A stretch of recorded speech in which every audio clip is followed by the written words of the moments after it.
Kvizík. Tentokrát se podíváme do světa vědy a přírody. Čeká vás 15 otázek, které začnou jednoduše, ale postupně prověří i ty největší znalce. Jdeme na to.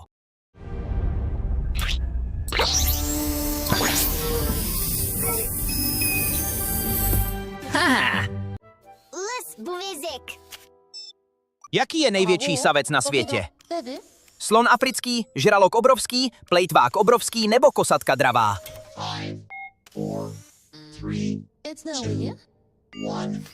To je ale kus. Správná odpověď je samozřejmě plejtvák obrovský.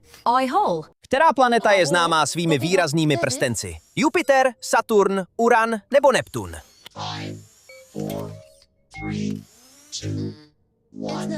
Načítám galaktickou mapu. Správná odpověď je Saturn.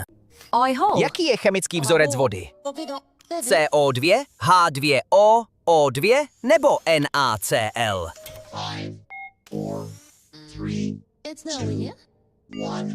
A správná odpověď je za B. H2O. 3 otázky za námi. Jak se ti zatím daří? Napiš nám to do komentářů. Která krevní buňka přenáší kyslík? Krevní destička, bílá krvinka, plazma nebo červená krvinka?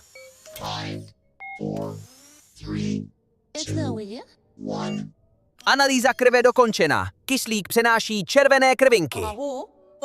Jak se nazývá přirozená družice Země? Mars, Venuše, Měsíc nebo Titan? Doufám, že si nepodváděl a nekoukal se z okna. Správná odpověď je Měsíc.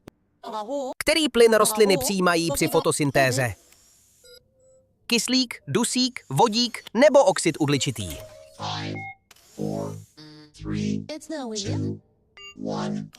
Oxid uhličitý. Určitě si to měl správně.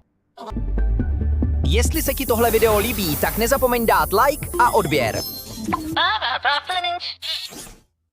Jaký je nejtvrdší přírodní minerál na Zemi? Křemen, safír, diamant nebo rubín?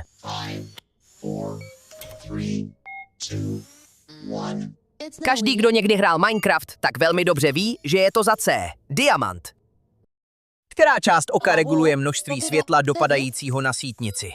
Rohovka, sítnice, čočka nebo duhovka?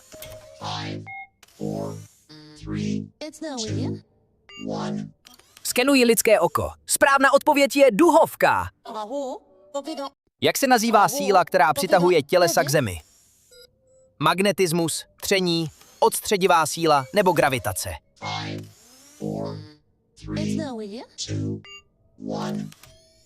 Samozřejmě, je to gravitace. Určitě si to měl správně. Už jsme za půlkou. Určitě ti to jde skvěle. Nezapomeň nás sledovat i na TikToku. Jaký je nejrozšířenější chemický prvek ve vesmíru? Helium, kyslík, uhlík nebo vodík?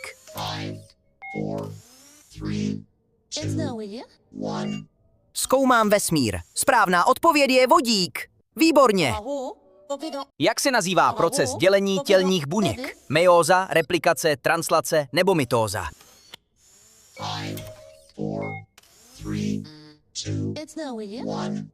Tohle byla záludná otázka, ale odpověď je za D. Mitóza. Který orgán produkuje hormon inzulín? Játra, ledviny, slinivka břišní nebo žlučník?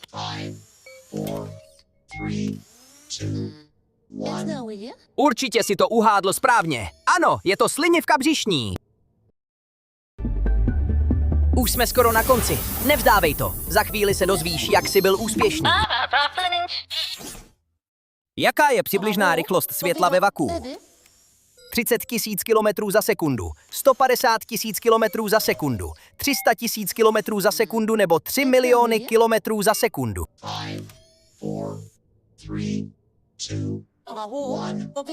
Rychlost světla změřená. Světlo je rychlé zhruba 300 000 km za sekundu. Jak se nazývá nejvyšší vrstva zemské atmosféry?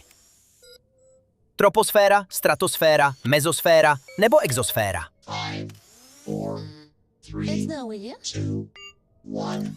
Prozkoumal jsem pečlivě atmosféru. Správná odpověď je exosféra. Jaká organela obsahuje genetickou informaci buňky ve formě DNA?